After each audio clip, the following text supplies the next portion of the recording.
دویمه خبره دا ده چې حیا او ایمان دا لازم او ملزوم دي.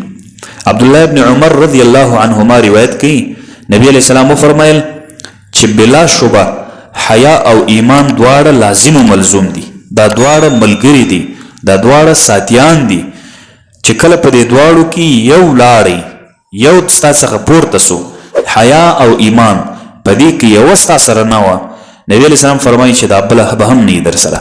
یعنی که ایمان در سره و حیا نه و ایمان خپله درسه ځي، که چیرې ستا سره حیا و ایمان نه و حیا هم درسه ځي. نو دواړه سره لازم او ملزوم دي. او حیا د ایمان ډیر غټ جز دی، ډیر غټ، د ایمان ډیره غټه حصه ده. او اسلام کې د دې خصلت او د دې عادت ډیر لوی صفت راغلی دی.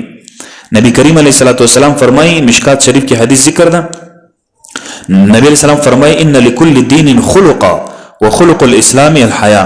نبی علیہ السلام فرمایي چې د هر دین د پاره خپل اخلاق وي، خپل تګلاره وي، خپل شایستګي وي. نبی علیہ السلام فرمایي چې د اسلام شایستګي او د اسلام اخلاق چې ده هغه حیا ده. نو ځکه نبی علیہ السلام فرمایي چې حیا او ایمان دواړه سره لازم او ملزوم دي. یا دواړه به وي یو ځای، یا به دواړه ځي ختمیږي. دا کېدی نسي چې حیا وي ایمان نه وي، داسې هم نسي کېدی چې ایمان وي حیا نه وي، بلکې دا تجربه سوې شی ده چې بې حیایي او د بې حیایي لوازم او دواعي دا ټول د اهل کفر په نیز باندې مرغوب او محبوب ده. او ځکه چې هغه خلک کم خلک چې بې حیا وي هغه د ایمان سره تعلق نه لري.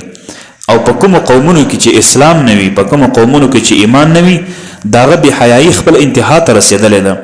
او چې کم خلک د اسلام دعویداران دي او د هغه سره دشمني اعلان کړي د کفارو سره، هغه هم وګوره بې حیا دي، هغه هم حیا نه لري. د الله جل جلاله د نبی علیه السلام هغه زندگی هغه د دوی دپاره عار ګرځېدلې ده. نو اسلام او دین دا د عفت او د عصمت والا دین دی، ځکه چې اسلام د حیا او د شرم دین دی، اسلام د عفت او د عصمت دین دی، د غیرت او د حمیت والا دین دی. اسلام غیرتی ده او اسلام انسانیت ته ډېر لوړ مقام ورکړی دی.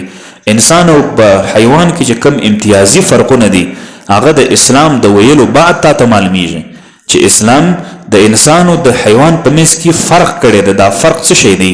نو چې ته اسلام مطالعه کې د اسلام په چوکاټ کې دننه د اسلام جزئیات وژباړې بیا تا ته درک درکوي.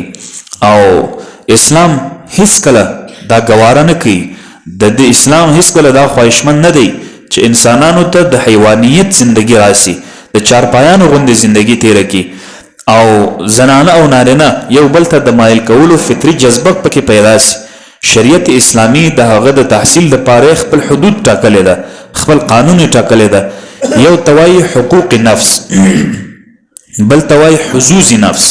نو د حقوق نفس او د حظوظ نفس ډېر خیال شریعت مطهره ساتلې.